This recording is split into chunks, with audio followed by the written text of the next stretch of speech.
And welcome back.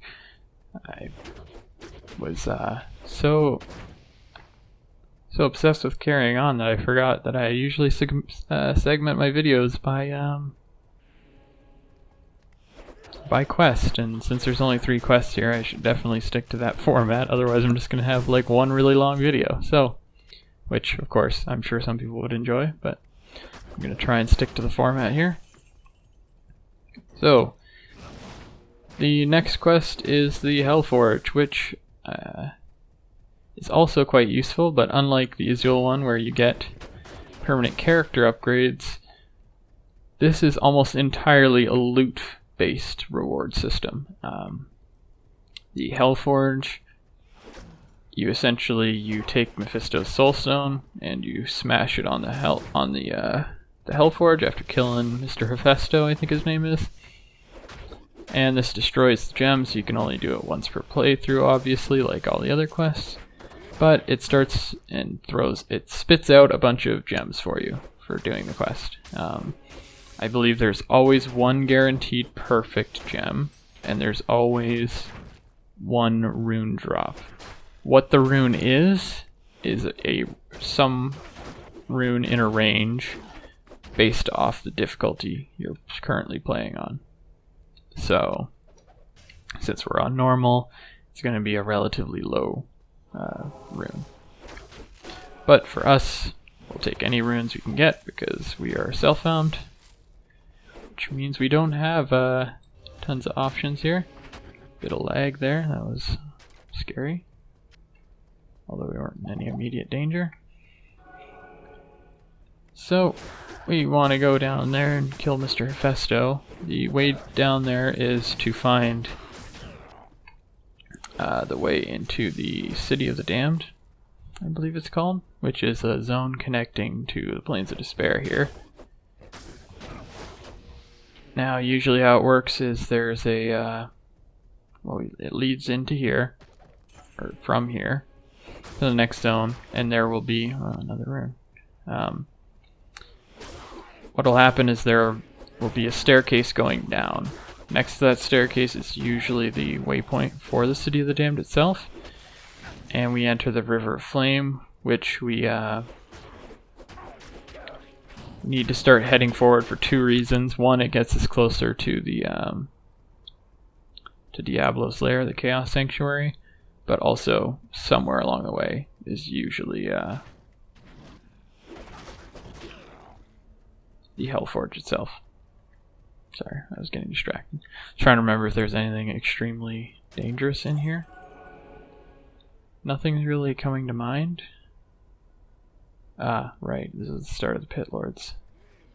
Those are dangerous. You want to be careful with those.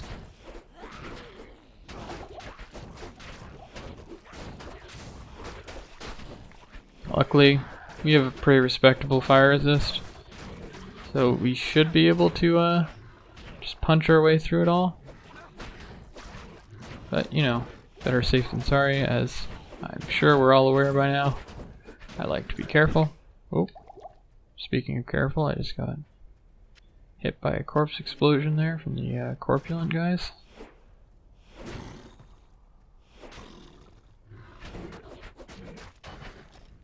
There, Merc leveled up. That's good. It's gonna recover from the mana burn there and immediately spend it all.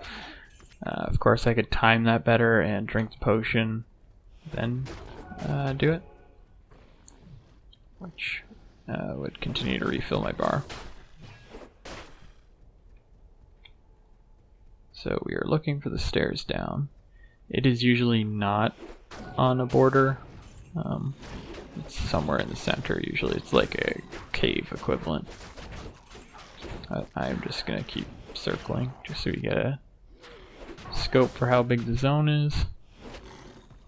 You'll see the damned here making a return from Act 1.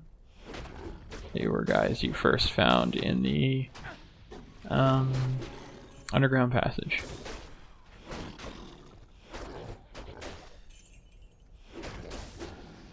Luckily we've been able to kill all these pit lords without them really getting their fire off.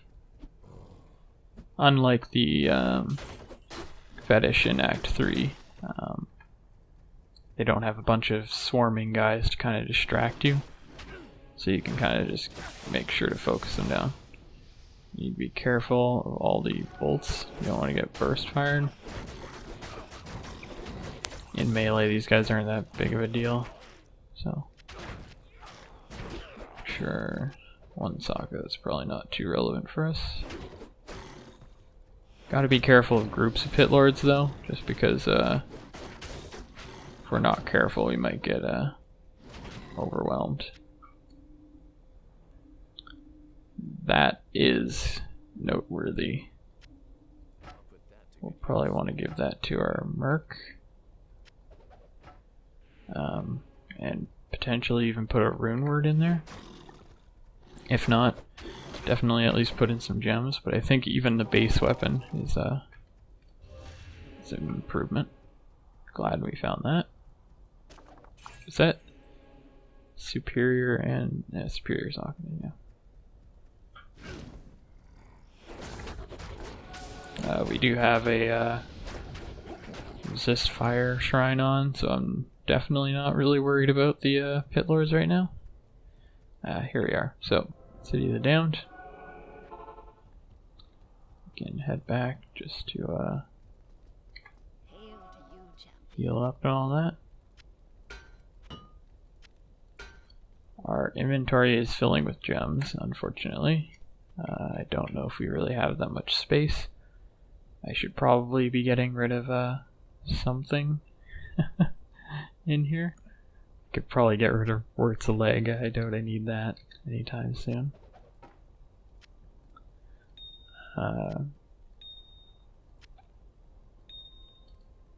Besides that, I'll just start filling up my cube. By the way, I'm playing this probably a bit differently than some do. Some people put the cube in their inventory, not in their stash, because they use it as a kind of inventory extension, just to add more slots, because while the cube takes up 4 slots, it gives you more than 4 slots worth of space, so technically it can be a stash extender.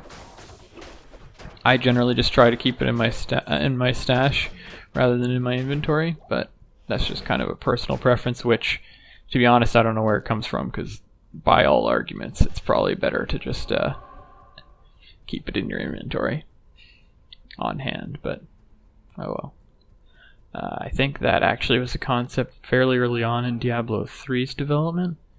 There was a sort of item you kept with you that kind of functioned like a Roderick cube that you kept in your inventory, or you could like auto sell items.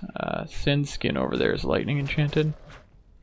That's why I'm being a little sheepish about fighting him. The problem is, him and all his friends here are going to keep summoning these maggots.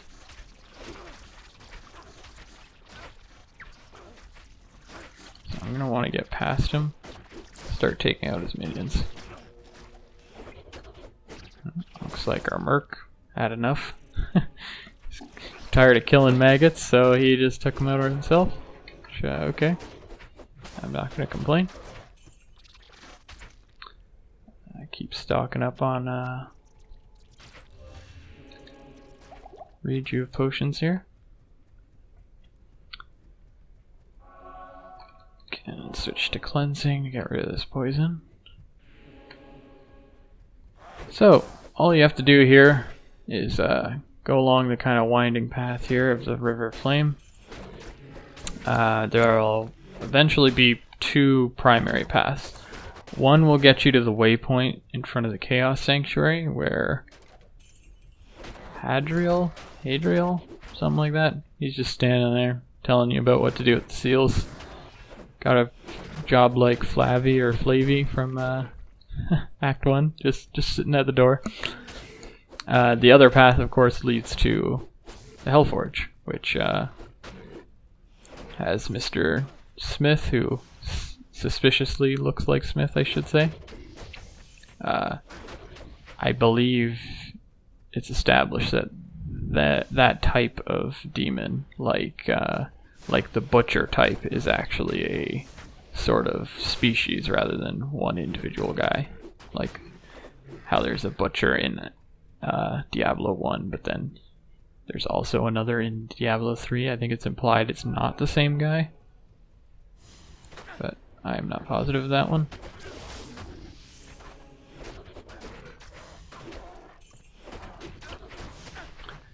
These fighter mages can be kind of annoying because they can just hurl a bunch of different spell types at us.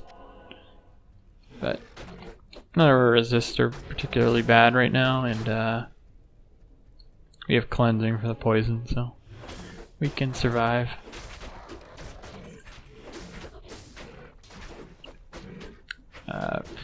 Like I said, Act 4 doesn't have too many worrisome enemies. If you're at the right level, you can usually just try and power through. Chaos Sanctuary itself can have some issues because of the way you have to summon the boss mobs. It can be a little dangerous to try and take on, say, the Pit Lord, the named Pit Lord boss, the super unique. He can be kind of scary because he summons with a big pack of his own guys. And I think they're like all extra fast, extra strong, or something generally scary. So, and like Lord Decis or Cease and a few other of the named people, they can definitely be scary. So I won't. And Diablo himself's not a pushover fight. He's, I would say, either the second hardest or tied for the first. I'd say Duriel is probably one of the scarier bosses. Maybe not mechanically speaking, but just for like the resources available to you when you normally have to fight Duriel in normal are pretty limited. That is one of the main reasons why he's scary.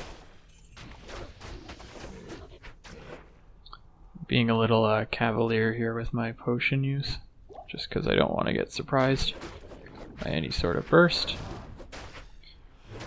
Now, I don't know for sure which way these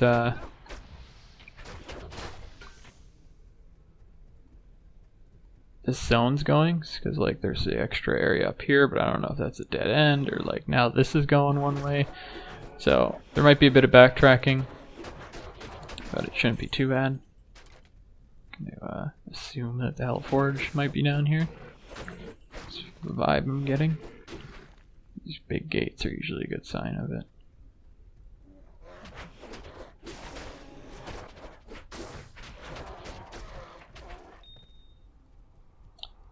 Ruby.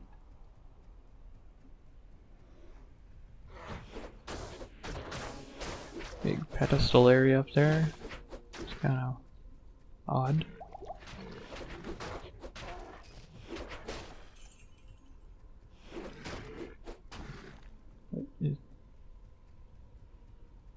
This looks like the Hellforge should be here, but it's not. That's strange. Huh. I don't know if I've ever seen that before. That's weird. I don't think the game is lagged out. Oh. I guess we just got faked out. Seems this is a dead end as well.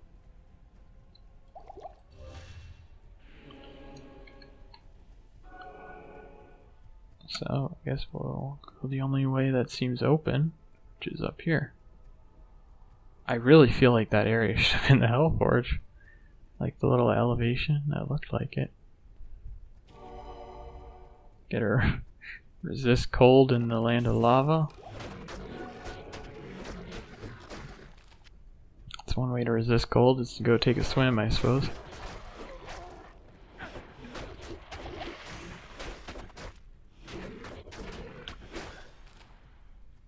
These Maw Fiend guys are pretty much only dangerous when they can get a corpse explosion off.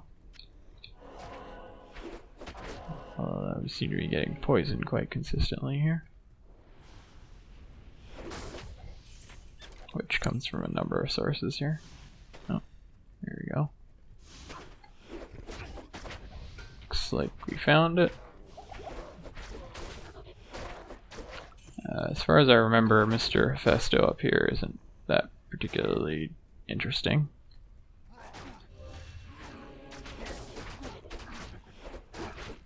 Should be able to take him out just fine. There we go. So that's the hammer. We leveled up. I'm just going to clear out the zone first before we head back up and grab the soul stone. So I left it in my stash.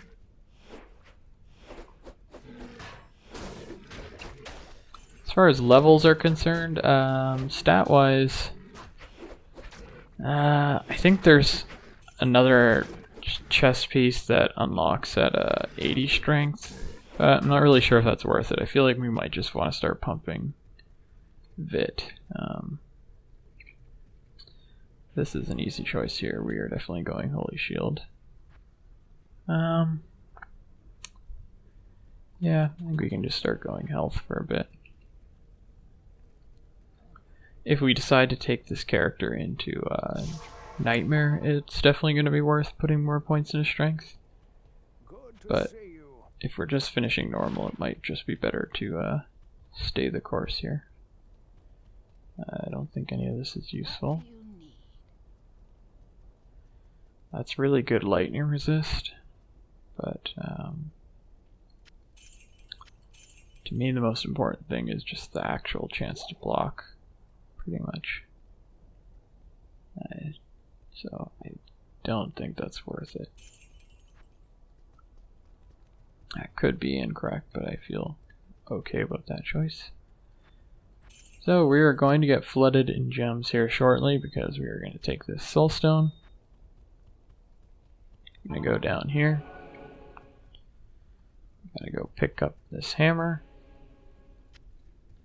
Switch like this. Put it down. And smash it. You can actually see the animation for that in one of the cinematics. It shows how you're smashing all the soul stones. So if you want to see that, I guess, go for it. So we got 2 flawlesses, 1 full, and a Nephrune. So that is the Hellforge done. So all that's left is Diablo himself. I am going to go up here, which I don't think is going to be very far, and just grab the waypoint before we end this video. And here it is. So there we go. That is that done. All that's left now, as I'm sure Tyrael or Hadriel will tell us, is to fight the head honcho himself, which has a bit of prerequisites for how we get there. Wirt's legs on the ground there. Anyways, I will sort my inventory. I'll see what gear is around, and I'll see you guys in the next one.